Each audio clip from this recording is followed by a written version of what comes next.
So Man, where's your Chelsea kit, Laurent? Wow. All right. Honestly, yeah, we're not starting out the second episode like that. Go why? ahead. Take away the introduction, please. Why, bro? This is. I thought you're. Listen, I'm wearing my O2 Henri jersey. CJ's wearing his hoodie. Like, Yeah. So what are you trying to say? just We're trying to just say, throwing like Cole Palmer is usually, we're just Well, throwing so Arsenal kit on him, bro. Throwing Arsenal kit on this guy. honestly, I have like four or five extra jerseys, and I'm pretty sure CJ has like, if Hundreds. more. Like, Hundreds. do you need one? no, I'm good. I'm good. I got my like I told you, I got my Chelsea jersey. I don't need. Watch him next episode come in with fucking every 10 minutes he just takes his shirt off. He's like, here's another jersey. Oh fuck. All right. All right. Welcome back. Gunner's Corner. Today, Champions League knockout drama. Um, lots to talk about the Villa game, what that means for the run-in that's coming, because Liverpool's facing City Sunday. We play West Ham Saturday. So um, again, as always, joined with CJ and Laurent. Um, let's dive into it. Um, let's go through let's go through the February 18 matches first. So we had AC Milan, Feyenoord, Atalanta, Club Brugge, Munich, Celtic, and Benfica, Monaco. Laurent, you want to start with the Bayern game? Okay. Yeah. So Bayern 1-1 Celtic. I mean, I know, Omer, that you're saying pretty surprised, right, by that result, especially with how the game went. Um, I think Celtic let that one go, if anything. They started out very strong. I believe first 10 minutes or first 15 minutes, there's a part within that game where in the span of like 5 minutes, they had like four chances. They missed all of them. And against a team like Bayern, right, you cannot do that, right? And obviously they got punished for it, in my opinion. But yeah, no, it was a good game all around. Bayern does not look convincing to me at all. And this is not the Bayern that we're used to watching back in the days that teams are used to fearing, right? So, and we kind of saw proof of that this week, right? A team like Celtic came in there at the Allianz too, right? So second game, yeah, it was an away game for them, and they almost played it as if they were, relaxing at home, right? It's just they weren't clinical. So yeah. Yeah. CJ, take the floor, bro. That was fucking wild. That game, last minute, like, Yeah. First of all, people, thank you for coming back and tuning into us. Hit the like button and subscribe to the Gunners Corner. You already know your boys are here bringing you more content. It's going to be on a Hmm. weekly basis. Twice a week is the aim for us. So yeah, man, we're back in the mix. Episode 2. Hit the like and subscribe. Um, yeah, on the game. Geez, I mean, funny enough, like we were talking about it in the group chat, and I didn't really tune in from the first minute to the 90. Obviously, there's another game on at the time. I think I was watching Benfica Monaco for the most part, which is another wild one. But yeah, I told you guys in the group chat, like, Bayern had it in the bag, so I wasn't too concerned. But funny enough, like there was a point in the second half, late in the second half, where I actually switched the games and tuned into the Bayern game because, I mean, they got there in the end, but it clearly wasn't as easy as some of us might have thought it was going to be, myself included. So that's football for you. But kind of to tune in the end of the game, and see, Alfonso Davies get the goal that he does. Shout out to the Canadian. Yeah, man, that was. I mean, again, probably justified over the course of the two legs. Like the better team won and would have won, but Celtic definitely made it difficult. And you got to feel for them at the end of the day because there was an opportunity there for them, and as Laurent was saying. But this is how it goes for underdog teams in the Champions League or in any knockout competition. If you don't take your chances against big sides when you have them, you're going to get punished, Yeah, and that's pretty much how it played out. very true. And from what I watched, they were pretty resolute defensively. Celtic, again, shout out another Canadian, Alistair Johnson at right back Yeah. for Celtic. He did really well. He had a really good game from even just the brief stint that I saw. And they were to concede like that. I mean, if you concede like a screamer outside the box in the 90th minute, fair enough. If you concede from a diving header from a corner kick in the 90th minute, like fair enough. But to concede like that, I mean, that is a shitty way to go out, But yeah, they did their thing. They held their own. But unfortunately, Bayern is going on. Canadian football is alive and well because Alistair Johnson against Kingsley Coleman, Jamal Musiala, and Alfonso Davies, like he was he was holding it down, and it's good for Canada football with the World Cup just around the corner. So yeah, just heartbreak, man. Just heartbreak for Sully. You just saw it on their faces. Just heartbreak. And like you said, like if it was a screamer, if it was one of those like wonder shots, like you can just put your hands up and say okay. But to lose like that, yeah. Yeah, it sucks. Yeah, let's go to the game You you want to talked see it? about. The Benfica AC Monaco. AS Monaco, sorry. It was like a FIFA game, huh? Like those old schools Yeah. just back and forth.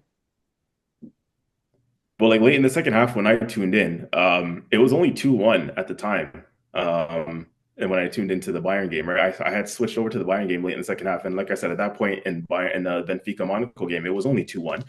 And then, by the end of the game, I'm looking back and I'm seeing 3-3. So I'm like, damn, I missed at least like 3 goals in that last 20 minutes or so, which is insane. But yeah, that one was a crazy game for sure. Benfica, I know a couple guys personally, a couple Portuguese dudes who are, Benfica fans, and I know how big and heavy their fan base is and how much they love their football. But those are two big, European footballing like teams. Monaco has good tradition in, in European football and world football, and Benfica the same. I remember Monaco painfully knocking out Arsenal in, I think it's 2016 in the Champions League. When Giroud missed every open net in the book. I was watching that one back at York University at the times, man, and just in the pub and stressing out, man. That was a horrible time, 2016. But that Monaco side was peak. They had like Falcao and Bernardo Silva and those guys. So yeah, but so to see this version of Monaco ball out, they did their thing. It was a very even contest over the course of 2 legs, especially the second leg, which is the one I caught glimpses of. It was very even contest overall, but yeah, Benfica just edged it, and they scored some quality goals. So good on them. Shout out Mika Bereth. Should have found a way to keep him because it looks like he's I don't want to say the real deal, but it looks like he's a good he would have had his run in, and I think he would have done better than someone like Eddie Nketiah if we had been able to keep him. And shout out Nicholas Otamendi.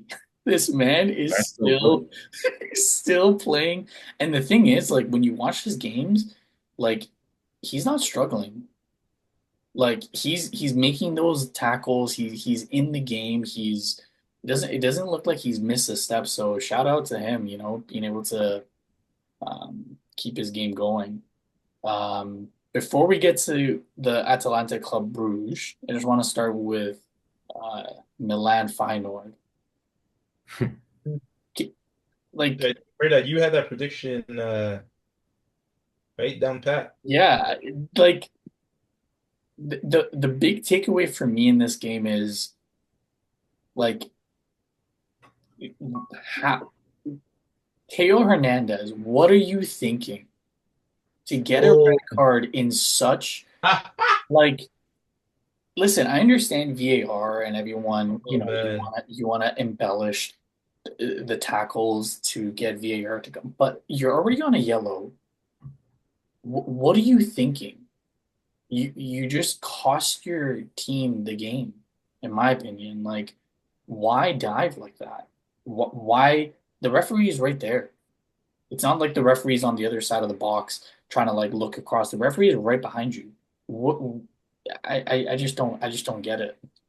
Doesn't look. You seen there's a video on YouTube of an Italian soccer club, and it's like a training session, and I know where you're going with this. Yeah. Their coach or whatever, he has a whistle, and every time he blows the whistle, it's like they're diving. So it's like the why. I mean, he plays for AC fucking Milan. It's a Serie A club. Listen, I'm not surprised if the manager gave him the instructions, say, hey, like pretend like you're going off a diving board. But honestly, I think in this day and age, you cannot be doing that, right? No. Because yeah, obviously, like worst comes to worst, I'm pretty sure they can review that, right? VR. So it's like, yeah, you're not getting away with that. Back in the days, yeah. Yeah. Yeah, no, but it was dumb, and I think it cost them that game. Yeah. And then I think an embarrassing result, one for that club and for Italy as a whole. I think that's two teams, right? No, three Italian All teams. Italian teams are out. Yeah. That's three of them. That's Yeah, crazy. we'll get to the coefficient piece, but before we move on from this game, or CJ, your comment, but can we just appreciate Jimenez left Feyenoord, the striker, last year? The reason for leaving was he wanted to play Champions League football. And he gets eliminated by Feyenoord. Football, funny old game. Funny old game. And he takes on this one, CJ. Yeah, I haven't seen much of him prior to this season. Like I've been hearing his name. He's kind of been on the up and up, and he scores in the game, right? I believe that first goal. Yep. Yeah, he scores that first goal, and yeah, I'm thinking, okay, here we go. Like they're about to kick on. This is going to be the Jimenez derby. He's going to be in the headlines, and yeah, that's hilarious, man. It's for them to go out now at the end, and for him to be, kind of going out with his tail between his legs. I mean, there's a couple of them too. From an Arsenal perspective, it's hilarious to see Kyle Walker go out of the Champions League with AC Milan before he even gets going. Like the man, he played like typical Kyle Walker over the course of two legs. He's done out here, man. He's done out here. But yeah, I definitely no love lost with that guy. I will tell you that much. So I'll talk as much shit as I want about him. That guy, he's had a good career, respectable footballer, but you're finished, buddy. Yeah, and I think Theo Hernandez, he definitely had a rush of blood. He had a rush of blood, and yeah, I mean, you cost your team, because I think that if that doesn't happen, of course, there's every chance that they go through. It's on their home turf. Another big prestigious club in Europe who have one of the most European Champions League trophies, and yeah, I think that's definitely one you would call an upset. All respect to Feyenoord, but everyone expected Milan to go through, and they got a lot of quality players, like individual quality players that I would take. Rafael Leao was actually balling. He was balling in the first half. The guy was just saucing up, their fullback, ripping them to shreds. But you can tell he was. I think he was pissed. Like at the end of the 90 minutes, I think he even got a red card after the game too. Like he was pissed. So who knows? Like Rafael Leao is one to watch too in the summer too. I don't know if he's gonna, he's gonna want to stay at Milan. Who knows if he's fed up and he has higher ambitions and he wants to, push on, because someone like him does deserve to kick on and kind of be on the big stage. So I don't think he'll take going out this early very lightly, to be honest. And like no disrespect to Feyenoord, like if they went out to like Bayern, okay, can't really be that mad, but like Feyenoord, again, no disrespect, like they're clearly. Be careful you say that. Wait, watch. I know we'll get to this, but we might draw them. So yeah, be careful what you say about Feyenoord. But anyways, on that piece for Rafael Leao, Atalanta eliminated by Club Brugge, hits the Serie A coefficient again for next year. We'll get to the Juve game, but this game, Club Brugge, man, they're surprised me. That's probably the biggest surprise of the round, would you say? Yeah, 5-2 on aggregate. Like that's not a small, like the other game it was 2-1 Feyenoord, but this 5-2, 3-1 on the night, like, and did you guys see the Atalanta's coach essentially rip Ademola Lookman a new one? That's a disgrace. That was a joke. I can't believe he did that. Wait, what do you say? He's like, that is the worst penalty I've ever seen in my life. And mind you, I didn't know this stat. I'll put my hand up. I didn't know this stat, but I heard it today on one of the other podcasts I was listening to. Prior to that penalty miss, Adaman Lookman was 100% from the spot. And to have Really? and to have your coach like on national TV just say something like that, like how do you play for him? Like I don't know, CJ, if that was you or Lauren, if that was you, like how do you continue to play for that coach? Like Well, no, he's come out publicly on social media now, and he's yeah, basically said that he's obviously like he feels hurt by that, especially a player like him who's pretty much helped carry the club over the last couple of years, and he helped win them the Europa League last year. So he's pretty much said that he's on the move now. He's going to leave in the summer, and like why wouldn't he? And they can blame the coach for that. The club should be very pissed at the coach for his comments, because you're going to lose a quality player now. It's not that often a club like Atlanta gets a player of that quality, and they're going to probably lose him now unless they make amends between now and the end of the season. But you're just going to lose a player like that now, and the coach is to blame for that, because you can't come out as a coach in a press conference and just publicly bash your players. To call him the worst penalty taker and it's the worst penalty you've seen. Like you don't. There's two different extremes. There's the other end of the extreme. I appreciate honesty and things like that, right? But there's the other end of the extreme of a guy like Mr. Mikel Arteta, who he'll never criticize any of his players. He comes out after every press conference, even though somebody shits the bed, and he'll say, "I love all my players," and just kind of stick up for them a little bit more than he should, in my opinion, sometimes. But then you have the other end of the extreme, which is Mr. The Atlanta coach, who again calls out one of his best players and who scored in the game, mind you. Lookman was the only player who scored for Atlanta in the same and he game. came on after like 2 minutes. So like how do you still have the audacity to go and call him out like that? And it's a disgrace, in my opinion. You don't say shit like that in the public about your players. So yeah, I didn't like that. That was just Yeah, no, that's I agree. I agree personally. I didn't see the penalty. Was it as bad as he's saying it was, or no man, it's a penalty. Like, what do you I Mm. mean, expect? there are some bad penalties, man.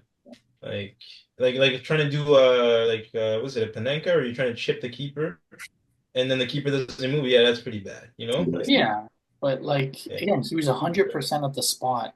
So if right. whatever he wants to do, you're at 100% at the spot. Go ahead, do it.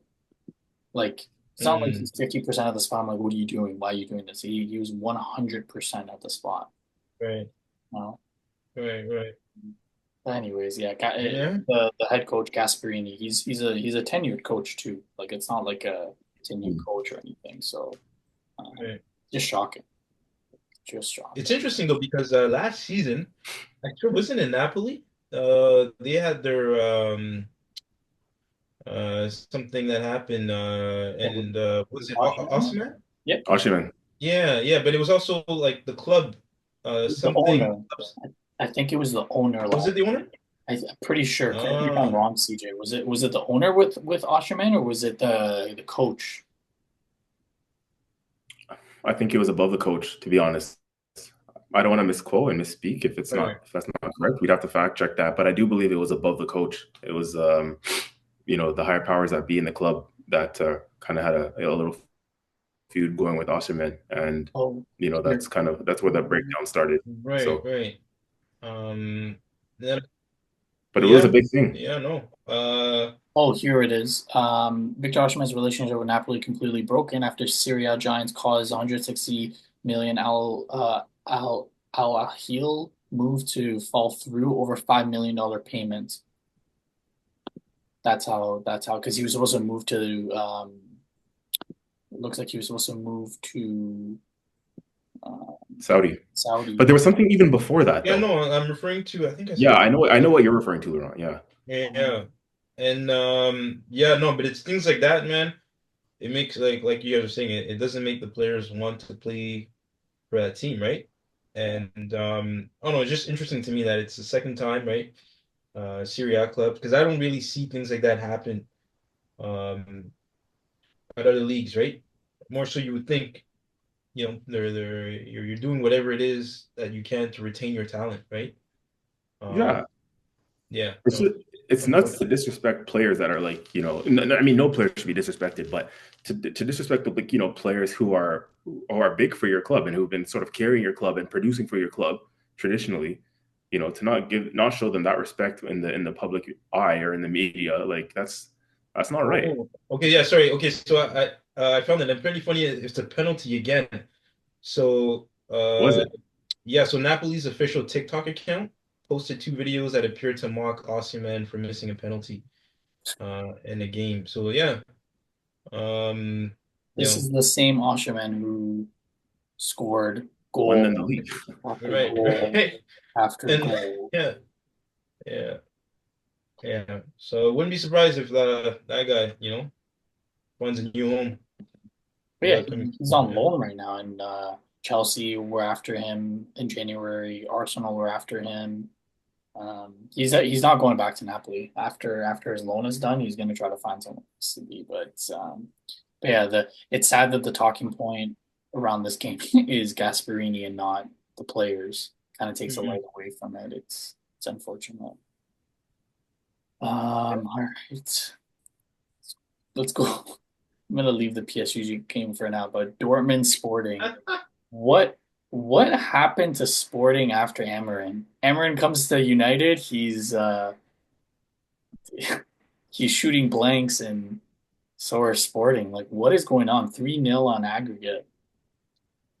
Murda, tell us about this one actually, because I didn't get to catch this one. And this Honestly, is it really kind of was the first leg was more exciting than the second leg. To be honest with you, the second leg was a 0-0. Like Dortmund's defensive stability was unreal. Just to watch the way that they were playing and the way that they neutralized Gyökeres, it was is out of this world. And when I think about it, because I know in January they were talking about Zinchenko and they wanted Zinchenko to play off the left. I don't see how adding Zinchenko to this defensive team would work because they don't have that firepower like they did before when they had Mario Götze or Royce in his prime or Lewandowski there, or even who do they have? They had Max Hummels in the back. Like they don't have that anymore. They don't have that flexibility anymore. They're very sound. They move as a unit, but this is not what I expected from Sporting. Like the coach that's there, I believe he's from the Amarin tree, so you would have expected like the same game style, the same build up. But the way that they shut down both ties to win 3-0, like it was I didn't expect that. I thought Yeah. Sporting were gonna come in and at least get a goal or make it interesting, but for it to finish 0-0, But I mean, that striker that he didn't play the second leg. Um, Gyökeres. no, yeah, yeah, but he didn't. They first didn't leg want to he risk. played. Sorry? Did he not play the first leg or am I tripping out? No, the second leg. The second leg. Oh, second leg? The Yeah, yeah. The second leg he didn't play. I think he had a knock or some kind of. Yeah, They who didn't am want I to risk him playing. hold up. So yeah, there's no. Played Oh yeah, they played harder the Yeah. second leg. But like Was he on the bench, Gyökeres? No, no, no, they didn't. no. Coach didn't want to risk him at all. He didn't. I guess he saw the scoreline, right? They're already up. Sorry, down 3-0, and he Like, felt it wasn't worth the risk. like Because I think they're still competing as well for their, the league. right? Yeah. Yeah. Interesting. So, My bad. I guess I was talking about the first leg. But still, like there was nothing in the game. There was mhm. nothing. And like Dortmund could have, in my opinion, they could have won. And they didn't even play Trincao. Interesting. All right. Next game. PSG Brest. 10-0. Keep it. Honestly, Moving on. man, yeah, let's Okay, let's go on. okay. But the only thing that we can really talk about is I think if I'm not mistaken, PSG either faces Barca or Liverpool, right? Again, we got to fact check this. Hold We on, got to give our audience some facts hold and on, figures hold here. I don't know. Where's that table? Check that one. Standing. That table. But either way, I feel like depending on like no matter who they face, I don't think they're ready. PSG. No, as much it's one of those like it's you went through 7-0, right? There's no challenge in that, right? It's not preparing you for the next game, in my opinion. Yeah, PSG Um, is Liverpool or Barca, round of 16. Liverpool. Liverpool or Barca. Yeah, no. Because the draw is tomorrow I think morning. PSG. Yeah. Yeah, and let's be real. When is PSG ever gonna win Champions League? Right? Come on. Real question, real question. Who's winning it first, Arsenal or PSG? I'd give it to Arsenal. Shit. Like, Can I can't give it to Arsenal before PSG. we just appreciate the resurgence of Dembele?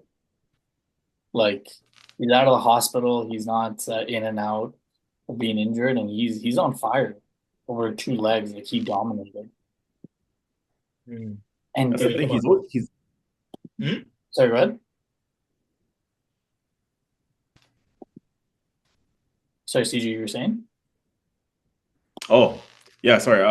No, I was gonna say Dembele, he's always been a quality player. Like he's always, it's just a matter of can he stay fit, but he's always had quality. Every time I see him play when he's fit and firing and he's at his best, he can again, he's another one of those players that can just rip a fullback to shreds. He's just, he's got pace, he's got trickery, he's got ability. He knows he has got an eye for goal too. Like yeah, I would take him at Arsenal every day of the week. But yeah, he's obviously just never been consistent because he's been constantly injured throughout his career. So shit, maybe he would fit in at Arsenal. He'd probably chill in our hospital bed with half of our team at the moment. But holy smokes, Like bro! Bradley Barcola, like that man, wow. I really wish Arsenal went in for him as a loan because he was not happy when Kvaratskhelia Mm, signed. yeah, Man, like just watching him play and the way that he's so direct. And I hope people don't get mad at me for saying this, but he reminds me of like a Cody Gakpo or like Luis Diaz. He's so direct. He picks up the ball, and he's like, okay, just go. And that's what we're mm. missing off the left. Um, but yeah, 10-0 aggregate. Sorry, Brest. You had a good start. You kind of fell off. They were just happy to be in the mix. They get a participants medal. Happy to be there. Sorry to any Brest fans in the chat. PSV Juve 4-3. Van Persie's going to be announced as the coach from the sounds of it in the next couple days. For Serie which A. That's for Feyenoord though. Oh, that's for Feyenoord. Sorry, Feyenoord. Um, Mm. Serie A, another loss. Hmm. Yeah, Juve PSV. That one shocked me too, actually. Really? Yeah, if you guys remember, I put in the chat. I think I had expected Juve to go through. Or I don't know if this one was in the chat, but I had in my mind at least that Juve had this one, to be honest. So I was definitely shocked. They were up what 2-1 first leg, something like that. Yeah, Mm. yeah. Juve was up. I mean, the only thing for me that doesn't make this result too surprising is the fact that they've tied 11 games in their home league. Mm. 11 games. You see what I'm saying? Like, what are you doing out there? If you're going, yeah, it's like sure you're not losing, but at the same time, right? Like you're allowing the other team, right, to tie, right? It's almost like you're playing not to lose, kind of thing, right? And yeah, no, in these competitions, you can't play like that, right? You really got to go out there and take it. And yeah, no, that team, who's it, Vlahovic? Yep. He's been slowing down ever since that big move he had there, right? He's supposed to be the next guy, right? The face of the team for years to come, but hasn't produced much. I know they recently signed Kolomwani, right? Koulibaly, who's doing Yeah. well for them. Yeah. Yeah, yeah, but it's unfortunate. And Yeah. they just had a big result over the weekend too, beating Inter in Yeah. Serie A. I watched that game. So Mm. you would have thought they would be coming in on a high. So this is a very bad result for them. Yeah, Yeah. yeah. Huge. But for me, if a team is playing like that, like 11 games, I feel like it's the tactic. Something is not working. Right? It's forcing you to get these draws. Like that's too many draws. Like, right? When's the last time you guys have seen a team tie that many games? Yeah. Yeah. A lot. That's a lot of games. Yeah. Yeah.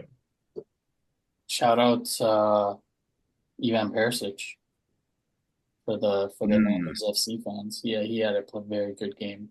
Played very, very well.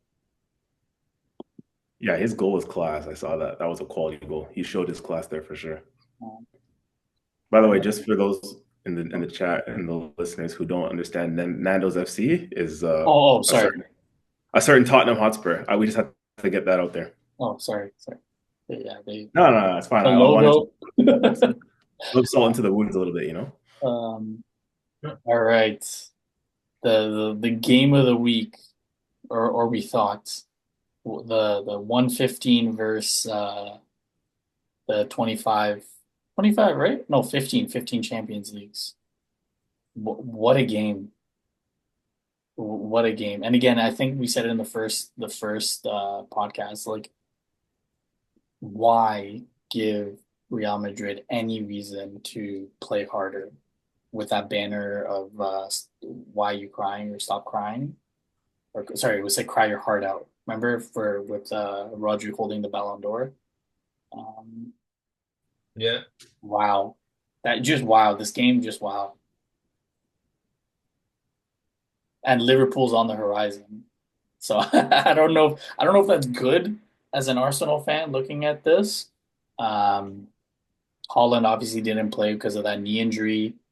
Josko Honestly, Vardiol even if you had, nothing would have came of it, in my opinion. Vardiol was on skates. Mm. And Mbappe ruined his career. Hmm. It was that. So, Ron, you want to speak on it before I jump in? Um, Not too surprised with the result. Tactically, I think Ancelotti he he played the game to perfection from the beginning to the end. Um, yeah, he put in the right players, right? Rudiger came back. Um, yeah, and then there was just like they were in sync from the attacking line all the way to the front, and that front three is very dangerous. Um, so much cohesion, right? They were like all wings on both sides, just like shredding them apart. And the one thing though, I don't know if you guys remember, I think it was last season's CL game where Pep got one over Ancelotti, right? And there was that period where I think City had like 72% possession over Real. You guys remember that? When Real Or like, Madrid, when City beat Madrid in the Champions League, yeah. knocked them When out. That was 2 seasons ago. I think that was their treble winning season. was it? Okay, Mhm. okay. But yeah, so I think when you look back, right? Because I was telling Murdoch this is like a manager's ability to adapt, right, to their opponent and to their team, right? You see what I'm saying? That they faced, uh, and I think that's what Ancelotti did, right? He's faced this team before, mind you. It's not the same City team, right? It's been dominant, but it's still the same manager, and those players are pretty much still there, right? And yeah, no. So to me, I think he had an excellent game, and his players showed up for him uh, for that 90 minute. Can I ask you guys like a deep question? And I'm curious to know, especially Laurent, your thoughts on this. If I were to play devil's advocate for a minute, okay? You're talking about Ancelotti and his tactics. How much of it comes down to real tactics, and how much of it comes down to actual individual brilliance? Like if we're being 100% honest, like when you just have the players, you have the players. Like go out and play, express yourself. They just have individual quality, and Mbappe has finally come to the carpet in Real Madrid colors. He's been balling for a few weeks now. He's showing his pedigree and he's showing what he's about on the big stage. He started off slow. We all watched that Liverpool game at Anfield earlier in the Champions League when Mbappe looked like a shadow of himself, lack of confidence, took that horrible penalty, and just got put in his pocket by the Liverpool back line at that time, but now he's really showing what he's about. And so back to my original question, devil's advocate in me, how much are you really putting it down to Ancelotti? He's a great manager, mind you, but how much are you putting it down to his tactics versus it's just Real Madrid? It's just Galacticos. It's just that front three they have individual brilliance. The guy scores a hat trick how much of that is coaching versus an individual baller who can just do that? He did it in the World Cup final. You know, this is Mbappe we're talking about. This is Vinny Jr. we're talking about. These guys have just a lot of individual star quality, you know. So are you putting it down to tactics for real, or are we saying that these guys just have class individually? Well, I'll tell you one thing. Have Real Madrid play Liverpool, and you'll see how much tactics matter, right? And yeah, like obviously, right? Like the point you're making, right, holds. Like if a team has individual players, right, individual brilliance, of course it's going to show, right? But take the PSG project, right? How much was that team worth? Mbappe was on that same team, right? You had Neymar, you had Messi, right? Some call him the best player in the world, right? I'm a more of a Ronaldo fan, but what I'm trying to say though is that you see that sometimes like you can have legit like a stacked team on paper, and that doesn't get you what you want, right? And the reason why I even brought up the previous example when they faced, right, is because I believe they've had even before that they faced probably a couple of times. Right? We'll have to fact check it, right? But it's the fact that you saw that that game versus this game, it's almost like two different games, right? And these guys know it's like I've gone against this manager before. I know what he likes to do. You see what I'm saying? And I'm adjusting to that. So it's like Ancelotti, right? Like, and I believe even in terms of like how he was set up, it was like a 4-4-2 when they were defending, and then as soon as they were in position of the ball, right, it switched up, right, and the individual brilliance to me comes when you're able to use the tactics to put your or to set up your players and get them in those into those positions. You know what I'm saying? For them to show their individual brilliance, right? But if you don't have the right the tactics, the movement off the ball, right, with the ball to allow them to get there, that's why you see some players, right? No matter how talented, but it's like they go ghost during the game. You don't see them, right? Because they're not set up properly. So yeah, no, I think it's a mixture of both. Though. Yeah, I think when you Yeah, compare this year versus last year, for example, like this year they have more firepower, obviously. mm-hmm. Not a lot has changed, but adding Mbappe is drastic compared to what they had last year with the way that the front three um, molded. When you look at it, Mm-hmm. their head-to-head side, it's 5 wins for Madrid, 4 wins for City, 5 draws. They both scored 24 goals. Um, but like when you look at last year's game, remember when Arsenal went to City and Ancelotti, I think after his press conference, he said, we looked at that Arsenal game away at City, and that's how they played it. That's how they won the tie, Right. went through to the next round. So I think there is a little bit of tactical intelligence, but I do agree with you, CJ. I think like there's just something about it that when it gets to the final like 10, 20 yards, like you just have to have that creativity. And we always come back to it like looking at Arsenal. We don't have that same creativity without Bukayo Saka or Martinelli. Um, Odegaard's having to, go back all the way to our box to pick up the ball to start creating. And now that we got Wanyeri, like we have that creativity, we have that spark. And I agree with you, like having Mbappe, Rodrigo, Vinicius, having Bellingham behind them, got Tchouaméni, Valverde playing right back. Like Pure ballers all over the it's pitch. just world class. You had Tchouaméni playing center back. Camavinga came in, and then wait, who are you bringing off the bench? Luka Modric, Brahim Diaz. Like everywhere you look, it's just pure class. Um, but as we saw to Laurent's point, like PSG, like they couldn't mesh, and that comes down to the coach making sure that everyone's on the same page. And Ancelotti's being great at keeping all those personalities in check.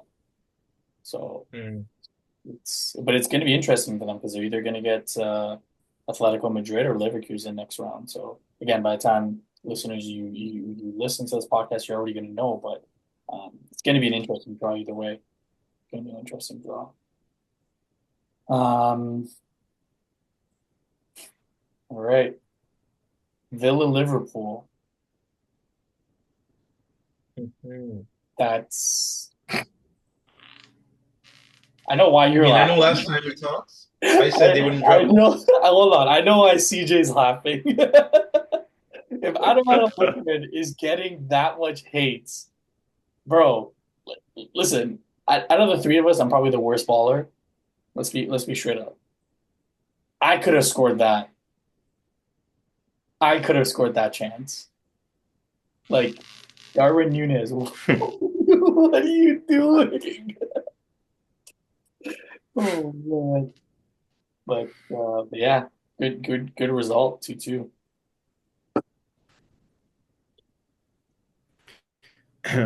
Well, yeah. I Uh, Laurent, you said 9 out of 9, right? yeah, Nine no, points out of I nine. did say 9 out of 9. Um, albeit, it's the Premier League, right? Let's be real, right? You come in, you have these expectations, but on any given day, right, a team can do that. Yeah. Mind you, though, what I did tell you guys last week is they didn't win, but they didn't lose, and they were down, right? They were down. Was it One two at zero or halftime. 2-2? No, yeah, 2-1 at half. 2-1 and a half. Okay. Yeah, and then they ended up equalizing, right? So this team, they're very good at coming back from that kind of adversity, and all of that to me is just it starts from the manager, right? You have a manager that is in there. He knows what he's doing. He knows what changes to make, right? When to make them, and yeah, they saved themselves there because any points is better than no points. So yeah, Is the title race still alive? no, no, which is obviously from your perspective, right? You guys, okay, yeah, they right. And it's funny though, because I know that's like the whole debate we were having last week, right? That if they don't, I think you're saying if they sweep all 9 points, CJ, then you can give them the title race, right? So now there's two more games. I think City is one of them for them, no? Yeah, Next City's game, this Sunday. Sunday. Right. But no, for the viewers at home, or the Liverpool fans, right? Keep that kit on. I think you guys, you just show up. You just show up. Your manager knows what he's doing. The team knows what they're doing. Nunez, yeah, you gotta fucking yeah, you gotta put that ball away. But yeah, I think nothing changes from this to me. Yeah. Kind of awkward being on a podcast with two other Arsenal fans, and I don't know. yeah. I don't want to answer the question is the title race over until the Sunday game? Because if Liverpool dominates City and they win, uh, Hmm. like I think at that time mathematically it won't be over because they can still drop points. But City's one of the hardest games. I think that is the hardest game away that they have, and then after that it's Arsenal at home. So if they win, to me, I think it's over. If they draw, if they lose, which I'm hoping and praying, game on. But again, it's only game on if Saturday we don't, you know, That's give it. away, give away that opportunity and like put West Ham away. Because what was it last year? It was West Ham, Villa. Who am I missing, CJ? Well, there was one other game that cost us a league. Fulham? Was it Fulham? Oh, throughout the course of the campaign, because down the stretch it was just the Villa game that we lost. But throughout the course of the campaign, yeah, there were some games that cost us. It was Fulham twice took points off of us. West Ham, yeah, West Ham at home we lost. That was a horrible result last year. So yeah, this could be another one of those banana skin games for us. And who knows what kind of forward line we're going to field on Saturday and how they're going to perform. So that's always the big worry. But at the end of the day, it should still be like 3 points. We all predicted a win in our last prediction piece. Check it out, listeners, from the last episode. But yeah, I mean, shit, man, it's not gonna be easy. It's gonna be another stressful one for us Arsenal fans waking up on a Saturday morning. Like I'd be watching Arsenal games and I'm sweating like I just played the 90 minutes myself. I come out of those games and I need to take a shower after, bro. It's crazy. Like it's insane. It's not going to be a peaceful watch on Saturday. It's not. It never is. But they make it difficult for us as Arsenal fans. So yeah, let's see. I mean, yeah, like you said, ultimately, if we win on Saturday, then the gap is only 5 points with level on games. And so Laurent's saying it's there's no title race still, but mathematically the players can't think like that. Obviously, the manager can't think like that, because if you win on Saturday, level on games, it's literally only 5 points. Which is nothing in football with so many games left, So, and Liverpool's next game being Man City, I do think that Liverpool is starting to feel the pressure a little bit. You can see that in their results lately. Their last, couple draws. So they lost to Plymouth in the FA Cup, drew with Everton. They beat Wolves on the weekend, but it was only a 2-1. They just scraped that, And, again, yesterday they drew another 2-2, another midweek game against Villa. So the games are piling up for them. So they're getting a little bit fatigued. The results aren't necessarily all going their way. They're dropping some points, dropping some games. And they have a lot more heavy fixtures to come. So I think, they're going to start to feel the pressure a little bit. I think they are starting to feel the pressure. And it's up to us to just keep applying that pressure, man, and just keep going as best as we can. Connor Bradley went off injured. Trent's coming back with an injury, but he can't play the full 90, so they might not even have a right back for the game on Saturday.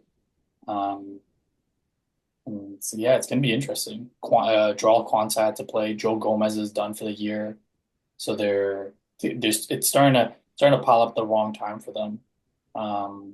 Cody Gakpo was injured yesterday too, right? I don't know if he's back for the weekend, but there was that stat I shared on in our group chat. Last 15 games, Liverpool, Arsenal, identical records: 10 wins, 5 draws, plus 23 goal difference. So it's pretty crazy. The crazier part about this is the sheer number of injuries that we've had. We're keeping pace. Like, we're keeping pace, and it comes back to all the what ifs of, like, what if we had signed someone in January? What if we had gotten a forward, right? Wait, what? See that stat one more time? Last For those in the back that out there screaming Arteta out. What? I'm saying Arteta out? Yeah. Yeah, right. Yeah, no, yeah. Give us that stat one more time for those in the back that are screaming, Arteta out. Last 15 games. What the guy's producing. Last 15 games, Liverpool, Arsenal, 10 wins, 5 draws, plus 23 goal differential. Not bad at all, right? And that's like you said, the team that's pretty much injured, right? You guys out here building hospitals apparently, and your guy is doing this, right? So, But I hear you, but we got to put a little bit of perspective on that as well. Like, the games that we played aren't as tough as the games that we had at the beginning of the year. It's not like we're facing, like, our schedule compared to Liverpool right now. Like, we had a very top heavy schedule, whereas Liverpool's schedule is getting thick now compared to what we had to deal with. I think Liverpool had that stretch when they had all those Champions League games at Leverkusen, Madrid. I think it was like October, November during that 6 to 8 week stretch. But either way, we got to take care of business. It's got to be. I don't want it to be a 1-0 for Saturday. I know that's what I predicted. I want a convincing win. I want these players to come out and show the fans, like, okay, we're here. We know all the adversities. We know we're probably going to play Mikel Merino or Sterling. Like, we get all of this. We're relying on 17-year-olds, 18-year-olds to win the title for us. But I'm looking at an Odegaard, I'm looking at a Declan Rice, 100 million, like, looking at you, Trossard. Like, let's go. Yeah. The Colts, man. Yo, serious That's question though. Serious question. Havertz or Nunez? I'd be dead serious. 90 mil versus 65 mil. oh man. I'm being dead serious. That's tough. That's Who? tough. I'm Oh, Havertz. Yeah, Havertz or Nunez. um, Tough. That is tough. on their day or not on their day? No, Dick, who would you rather have on your team? You want me Yeah, to like give why are you? you asking difficult questions? What do you mean on their day? Like, what do you want on a Sunday Nah, at 3 p.m.? Like how it depends how he did his hair that day or something? Like, You want nah, me because to? you're real on some days, like yo, you pick a player over another player because you're on their day, you know they're fucking, they're Okay, unplayable. so Havertz. I'll give you some stats. Premier League. So last year he played 37 matches, 13 goals, 7 assists. That's to the eye test. That's That's crazy. last year. This year, 21 matches in the Prem, and I'm only going to talk about Prem. 9 goals, 3 assists. Obviously, he has a season-ending injury. Nunez last year, 36 games, 11 goals, 8 assists. This year, 21 games, 4 goals, 2 assists. Oh my gosh. 90 mil, 65 mil. you got to factor in games played, starts, because Havertz has been playing 90 minutes every game pretty much for Correct. us. I don't think Nunez plays as much minutes as Havertz as well, No, he doesn't. but still both not ideal, man. Jeez, that's a horrible question. Come on, coach. You gotta answer that though. Come on, coach. Who are you taking?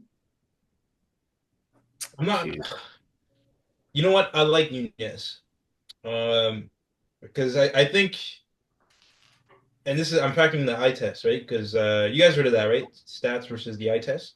Yeah, of course. Yeah. Um, it's weird because yeah, like he misses a lot of chances, and yeah, you're a striker, right? Like you get paid to fucking put the ball in the back of the net. But to me, I think it's more so slight confidence in shoot, you know?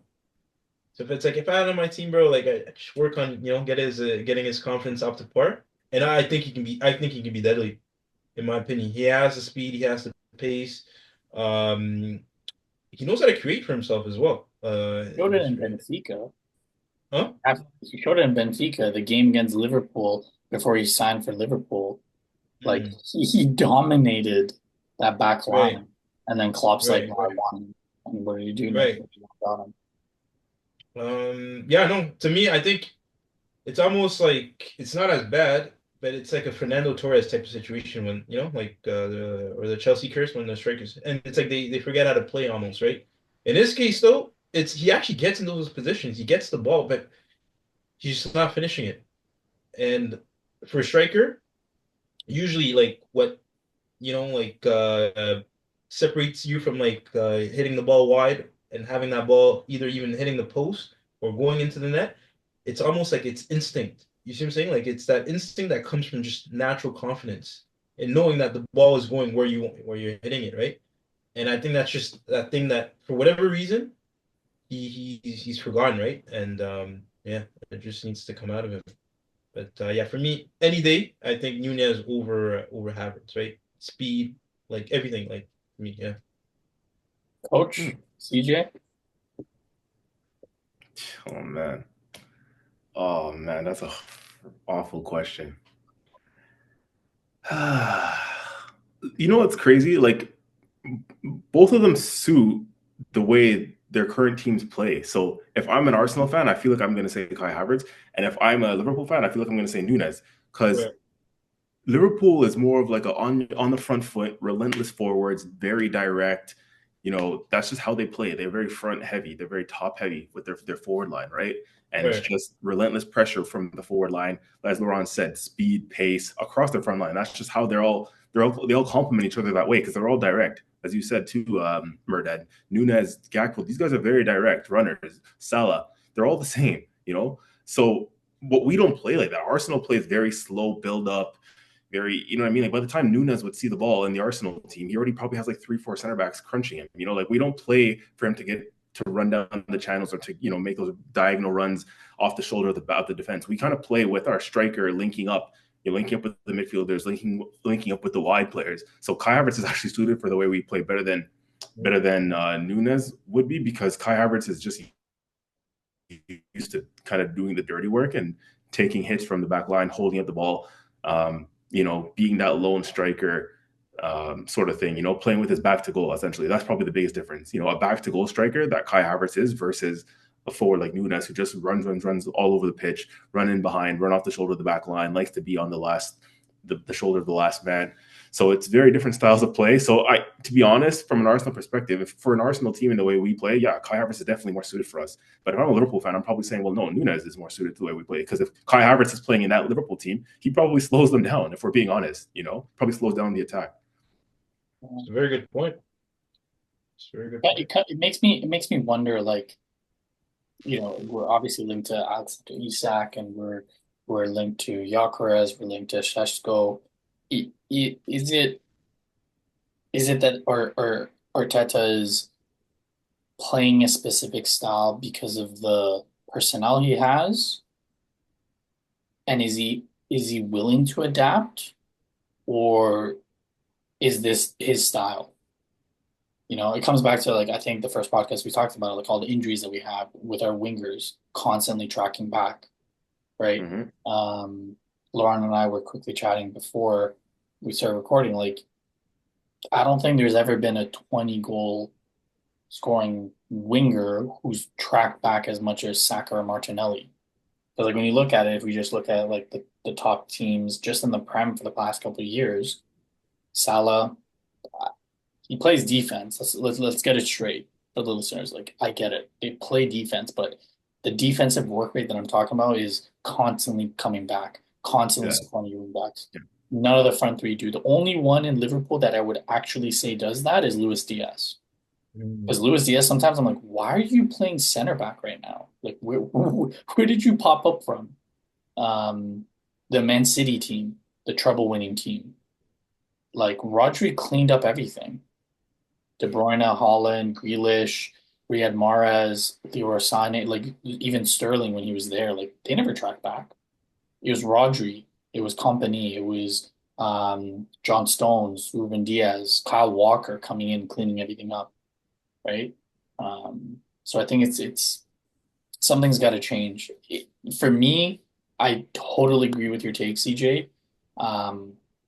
But I would love a Nunes type player, someone that causes chaos. Like Martinelli, sometimes when he's full confidence, the chaos that he causes off that wing, like, that's what we need sometimes. Stop playing so orderly. Stop trying to, like, walk the ball in the net. Just cause some chaos. Just give the ball to him. Get an overlap going, or like Calafiori pops up out of nowhere. He passes it and receives the ball, and he's, like, in the opponent's box. Like, that's what we sometimes need, especially when teams play a low block.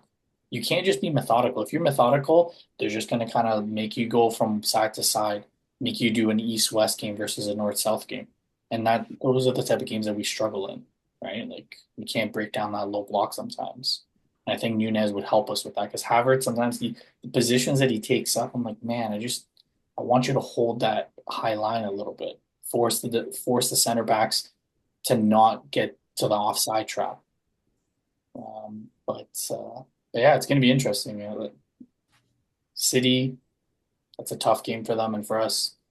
West, like, the only saving grace, and I hope I'm not jinxing us by saying this, only saving grace is Lucas Paqueta is out. He's out for the weekend. He's out for the next 2 games. I think he rolled his ankle listening to Graham Potter's press conference today. He's out for the next 2 games and maybe 3 games. That's our only saving grace. But again, they still got Jared Bowen, Mohamed Kudus, Mikel Antonio, better front line than Arsenal does. So Antonio's out too, by the way. Antonio's out? Yeah, he got into that car accident. Oh, yes. Sorry. Yes. But still. But yeah, they still have quality. You're right. Like Jared Bowen and Kudus, that's already. I take both of those in our starting forward line right now. What do you mean? 100%.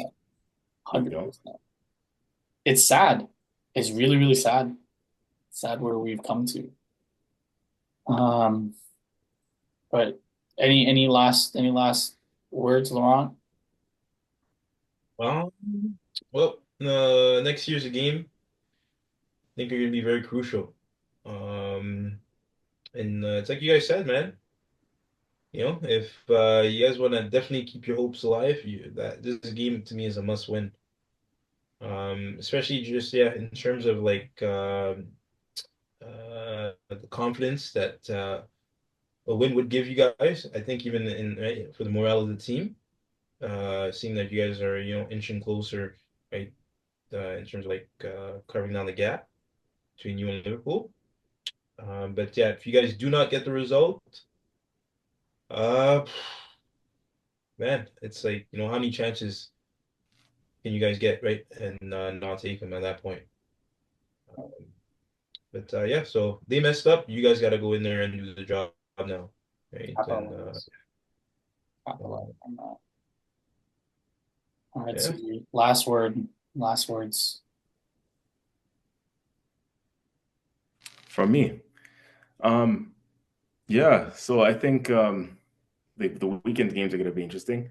Um, I think, we just got to do our job. That's all I'm focused on at the moment. We got to do our job and we got to do it well, man. 3 points, 3 convincing points. I don't think it's going to be convincing because of the state of where we're at the moment. But, geez, if it's not convincing, I'll still take 3 points. If it's a scrappy set piece FC goal, I'll take it, man. Honestly. corner, Like, corner.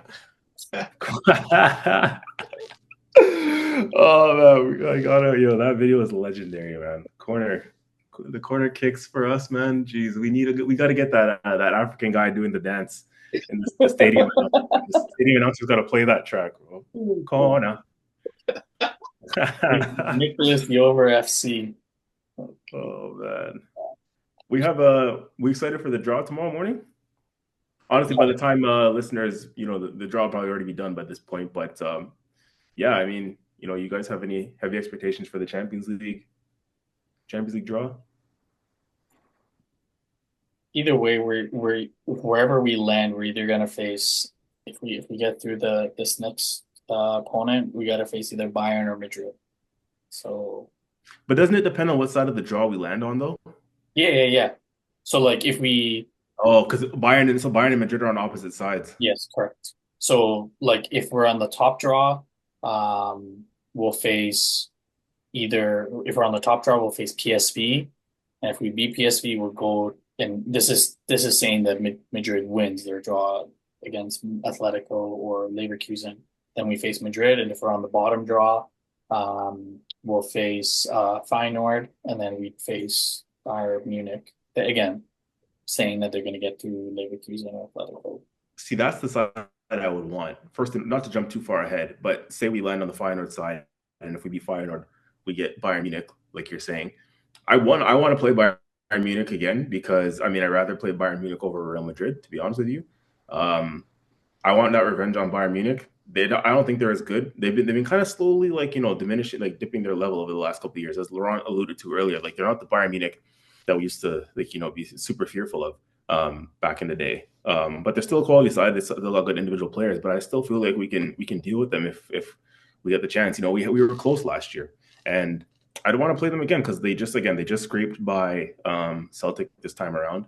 And yeah, man, like I feel like we can get at them, man. I'm not as afraid of them as I once was, So I like to play Bayern again and get some revenge. But before that, though, if I'm actually kind of hoping and praying that we draw Feyenoord, because if Van Persie does indeed get appointed as manager, that game when they come back to the Emirates, Van Persie is gonna hear it, man. And I can't lie to you guys. I hate that guy, man.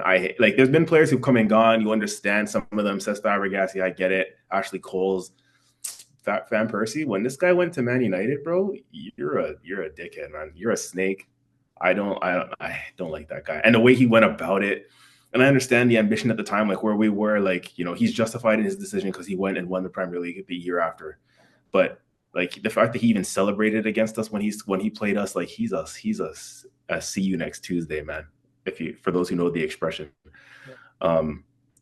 see you next Tuesday stands for yeah. Should I say it? Should I not say it? Are we No, swearing on the? Well, I think the listeners It's a commonly. He's a cunt. He's a cunt. Let me just say it as it is. I don't like the guy. He's a snake.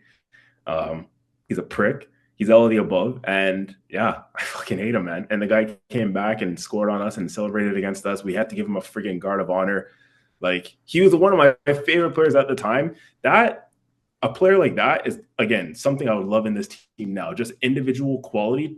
Like, I've only seen, I have to say, like, obviously the Cesc Fabregases of the world, like, they were class too. But in the Emirates era, two of my favorite players have been Alexis Sanchez and Van Persie. Like, those were just two players. I've never seen individual brilliance carry us in this Emirates era as much as those two players have. Like, Alexis at one point was putting Arsenal on his back, and Van Persie the same for that one season before he went to United. Like, Van Persie that season was just unbelievable, bro. And it's like, the guy, the way he snaked us that next season, and after Wenger put in so much faith in him, because the guy was always injured before, but he was always injured, and Wenger kept the faith and stuck by him. And in the one full season he was healthy, played that whole season and balled out and banged in goals, carried the team when the rest of the team was mediocre, and he just dipped on us. And it's like, yo, all right. So now if he comes back to the Emirates as a manager, yo, I would be, if I'm in the stadium too, I'm cussing him, I'm fucking throwing bottles, and bro, I hate that guy, man. I hate him. I can't lie. I have like a burning, it's like that hate that you have with like an ex that did you dirty. Like, that's how I feel, like that's how I feel about. All right, hold on. Quick question. I got a quick question for you. Actually, for the both of you. But actually, no, I don't think it applies to me, because I don't think you have that kind of hate for the guy. But who do you hate more, him or Adebayor? Oh, no, Van Persie. Van Persie. That's not even Van Persie. Yeah. Bro, this man is taking shots at Arsenal when he's not even a coach. He's not even relevant in anything. Was it last year where he's just like, oh, I think I'd have a statue in front of Man United over Arsenal, and like, I just don't think that Arsenal's a serious club, and I don't think they'll ever win anything big. Like, dude, prick. What are you saying? What do you like? Yeah, no. I get the Adebayor question, but no, Van Persie, Really? Every day of the week, yeah. Just the way that he went about it. The Adebayor piece, I can understand from his point of view why things happened the way they did, but no, Van Persie just,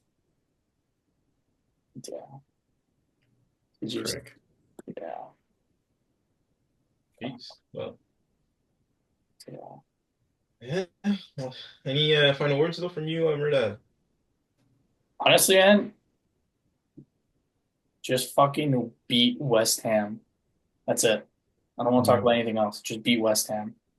I don't care about anything else. I don't care about the draw tomorrow. Just beat West Ham. Like, just fucking do it. We're not chasing down the robot of Man City. We're chasing down we're chasing down Salah FC. like, let's be real. That's what we're chasing down. Don't tell Laurent that. He's not having it. I know. I can see it, but like, this team is good, but they're not the machine of Pep Guardiola. They're not that machine. I'm not trying to take anything away from them, but they're not that. They're not a team that played in this system for 9+ years, and you can blindfold them and they know where every single player is. That's not what this Liverpool team is. So 5 points, if we're doing the math right, 3 of those 5 points is going to be decided at Anfield in May. So it really comes down to it being 2 points. If we take care of business until that Anfield game. Right? So can I see Liverpool dropping that? Yeah, I can. But doesn't matter what they do. We have to take care of business. They can drop all 5 points, and we can drop points too. And that's like nothing happened. So I don't give a shit what Liverpool does. Just take care of fucking business. Beat West Ham, make it convincing, and just, and if you're not going to make it convincing, scrap it out, just win.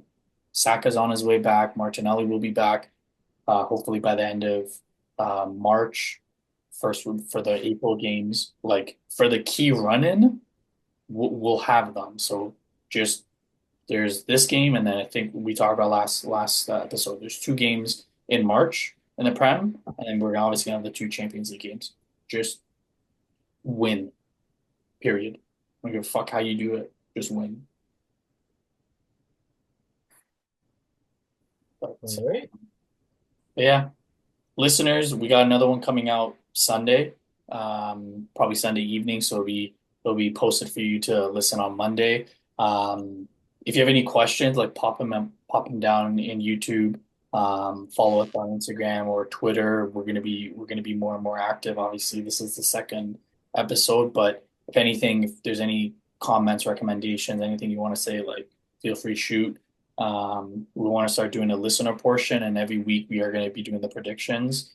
Um, these 2 guys I'm working with, they're fucking brilliant. So we got a coach in CJ, and Laurent's just, he's got that cerebral mind to him. So pop your questions, we'll be happy to answer them, and um, as long as they're not Chelsea related questions. Other than that, we're good.